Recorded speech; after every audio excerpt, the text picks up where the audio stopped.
Welcome to our channel. Today we how to change DNS settings on Google Fiber. Quick tip, step by step clearly. To change DNS settings on Google Fiber, start by opening your web browser. In the address bar, type in the IP address for your Google Fiber network box.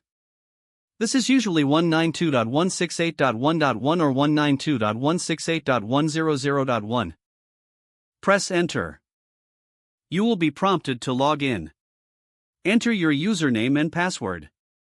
If you haven't changed these, the default credentials can usually be found on the back of the network box or in the manual. Once logged in, navigate to the Settings menu. Look for the option labeled Network or Internet Settings. Click on it to open the network configurations. Next, locate the DNS Settings section. This may be called DNS or DNS configuration. You will see an option to enter new DNS addresses. For example, you can use Google's public DNS by entering 8.8.8.8 and 8.8.4.4. Alternatively, you can use other DNS providers such as Cloudflare or OpenDNS. After entering the new DNS addresses, save your changes. The device may need to reboot for the new settings to take effect.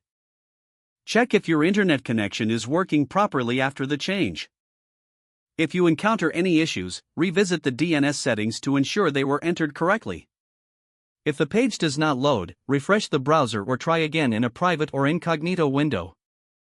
Make sure you are using the correct email address, then retype it carefully to avoid small typos. If your password is not accepted, use the reset option and create a new strong password you can remember. Check your spam folder for verification or security emails, then complete any requested confirmation steps. Enable two-factor authentication if available to improve account security and reduce unauthorized access risk. After signing in, review your profile details so your contact information and settings are accurate and current. If you see an error message, note it down and try again after restarting your device and internet connection.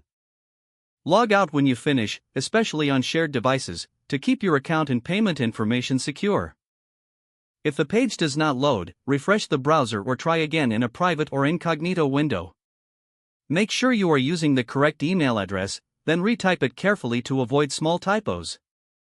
If your password is not accepted, use the reset option and create a new strong password you can remember. Don't forget to like this video and subscribe to our channel for more step-by-step tech guides.